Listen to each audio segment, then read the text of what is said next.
And it's both from Canada, hometown, returning fucking heroes. After, as quickly as Beth was out of the woods, she was on life support for 6 months.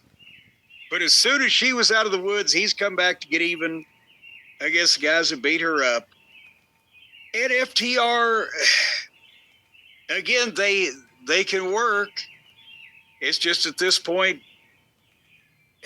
in the promotion that values guys being actually able to perform in the ring over pretty much anything else in their fan base's eyes, FTR found a way to get buried there too. So where they just people that remember a couple years ago when the music hit, the people would fucking stand up like, yeah, they're tear the house down. Now it's like, ah, shit. They were super over. It's easy to forget that now because it's been a little while and things really have changed, but they were super over to the point where the fans were screaming, FTR! FTR! during the Young Bucks matches and segments. Remember, they were super over. And you know what happened to people saw him wrestle the Young Bucks a bunch. Anyway, so still, if I've noted at the top, if everybody's serious about this, it could be just swell. Because I'm thinking Edge and Christian will slow FTR down just enough to where that they're using their talent instead of just getting so goddamn confusing. And also it's in Canada. Did you hear the statistic that they gave when they said FTR has the most wins of any tag team in AEW history? Oh, I did hear that, yeah. 81 wins. In 5 fucking years? How is it? No wonder nobody gets over anymore because nobody ever sees them win anything. Anyway, I'm just, how long would it have taken the World Tag Team Champions, even during the Attitude Era, when the schedule was slacked up a bit, to win 81 fucking matches? 3 months. It'd be 4 months, 4 months. 4 months would be fair. So anyway, this was another AEW match that I liked until I started not liking it when it just wouldn't stop. But everything made sense. They were fighting because they were pissed off, and Edge was really shining. But then they stopped him and got some heat, and they went to double heat. I think one reason because they had so much time, probably. Another reason was that they wanted to give both guys comebacks. And Edge's comeback did need to be last. That's why Edge's heat would be first. But I don't know why it's not just these guys, but it's every big tag team match that you see. They shine the baby faces for like 2 minutes and then they want to go straight to the heat. And when there used to be heavy time constraints, sometimes you needed to do that. But I always thought part of the tag team formula of tag teams that I always enjoyed and fucking all the ones I managed was that we shined those baby faces in different but exciting ways to get to people really revved up in a certain direction where, oh yeah, and then you pull it out from under them. And yes, you can do that with a couple of spots, but then you're getting the heat on the one guy to give the other guy the tag. Then you're getting the heat on that guy to give the other guy the tag where you've been there to begin with. We sometimes when we had to go a while, we do 2 sets of heat or when it needed to be for a special occasion, but I'd rather shine them well and then get fucking 1 set of uninterrupted serious fucking heat and then have a comeback and don't stay too long.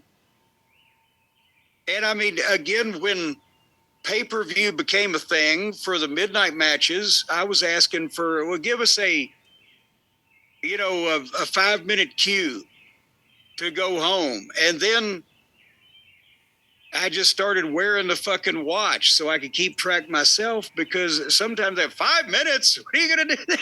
That was a long time. But nevertheless, but the point is, they had a nice tag team match with nice shit going on until it started going too far. They busted Edge open with doing the fucking belt spot where they cracked him in the face with a belt and busted him open a bit. But then it got busy, got busier. Cash finally threw Christian into the announcer, or not the audio fellows pit, and Edge fought both of them. And FTR just hit him with a bunch of super kicks over and over. But then he foiled a knee lift and speared both of them. And he went to spear Cash, and Cash sunset flipped Edge, and then FTR hit the Shatter Machine, 1, 2, 3. All that, and they didn't even really cheat. They wanted to show that Edge was going to fight back against the two of them at the end, single-handed and to the end, and beat him unfairly. But once that they had...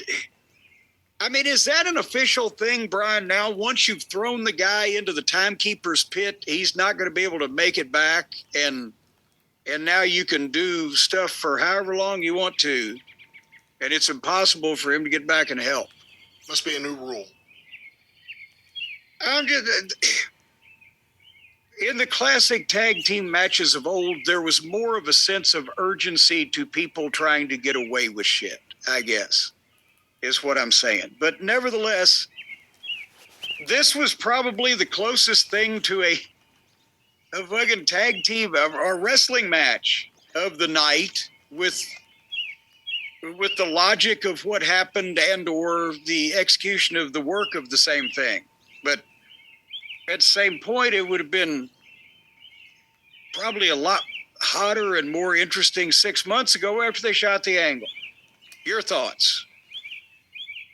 It was all right. I'm not a Copeland Cage fan, and they didn't do anything here to make me fans of theirs. FTR are impressive. If you just stop and watch them, they always know what they're doing or where they are.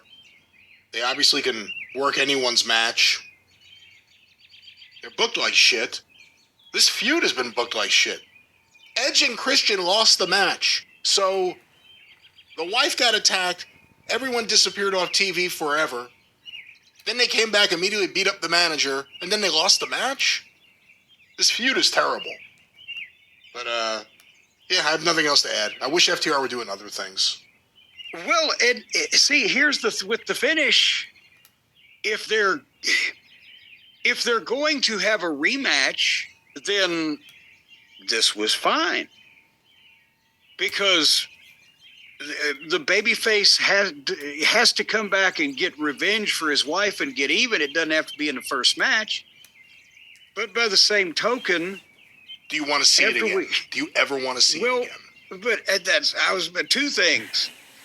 By the same token, when the babyface has been gone for 6 months and they just kind of get beat without the manager who means something, whacking somebody over the head with something or whatever the case.